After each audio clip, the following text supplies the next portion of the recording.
अगला जो टॉपिक है वो है ज़ीरोज़ ऑफ पॉलिनोमियल। क्या होता है ज़ीरोज़ ऑफ पॉलिनोमियल? एक्स की वो वैल्यू जिसके लिए पूरा पॉलिनोमियल ज़ीरो बन जाए। जैसे यहाँ पे हमारा दिया हुआ है F x equal to 2x-2। ये एक हमारा पॉलिनोमियल है। यहाँ पे अगर हम x की जगह क्या रख दें, 1 रख दें, तो हमारा ये क्या हो जाएगा, 2 इंटू 1 2 और 2 में 2 गया 0। तो f1 यानी कि x की जगह अगर हम 1 रखते हैं तो ये पूरा पॉलिनोमियल क्या हो जाएगा, 0 हो जाएगा। तो यही होता है ज़ीरोज़ ऑफ पॉलिनोमियल। ठीक है। For linear polynomial, linear polynomial के लिए नंबर ऑफ ज़ीरोज़ क्या रहते हैं, 1 रहते हैं। For quadratic polynomial, quadratic polynomials के लिए नंबर ऑफ ज़ीरोज़ कितने रहते हैं, 2 रहते हैं। जैसे 6x² - 7x + 12।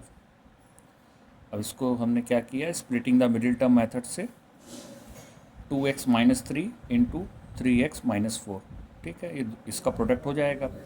अब इसके ज़ीरो फाइंड करने के लिए क्या होना चाहिए, 2x - 3 into 3x - 4 equal to 0। और आपको पता ही है कि दो नंबर का प्रोडक्ट ज़ीरो तभी हो सकता है जब उसमें से एक क्या हो, ज़ीरो के इक्वल हो या ज़ीरो हो। ठीक है, तो यानी कि या तो ये ज़ीरो होगा या तो ये ज़ीरो होगा। अगर ये ज़ीरो होगा तो यहाँ से हमारी x की वैल्यू क्या आ जाएगी, यहाँ से हमारी x की वैल्यू जो आ जाएगी वो आ जाएगी 3/2।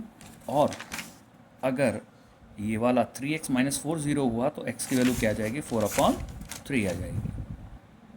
ठीक है, यानी कि ये क्वाड्रेटिक पॉलिनोमियल, इसके कितने ज़ीरोज़ हो गए, 2 ज़ीरोज़ हो गए। कौन कौन से हो गए, 3/2 हो गया और 4/3 हो गया। ठीक है।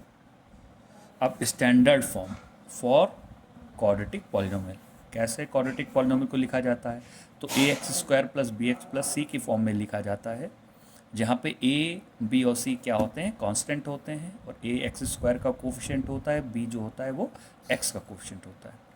अब geometrical meaning of the quadratic polynomial, यानी कि क्वाड्रेटिक पॉलिनोमियल को अगर हम ग्राफ के उसमें रिप्रेजेंट करें तो फिर कैसे।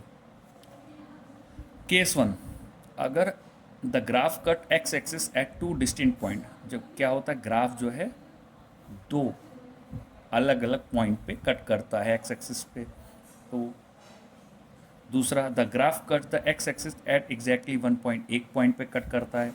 और केस 2 क्या होता है, सॉरी केस 3 क्या होता है, the graph is either completely above the X axis और completely below, which means no cut on X axis. इसका क्या मतलब होता है, इसका ये मतलब होता है कि जो एक्स एक्सिस होता है, एक्स एक्सिस जितनी बार कटता है उतना ही उसके नंबर ऑफ जीरोस होते हैं। अगर 2 बार कटेगा तो 2 जीरोस होंगे, 3 बार एक्स एक्सिस कटेगा तो 3 बार ज़ीरो होंगे। ठीक है, 3 जीरोस होंगे।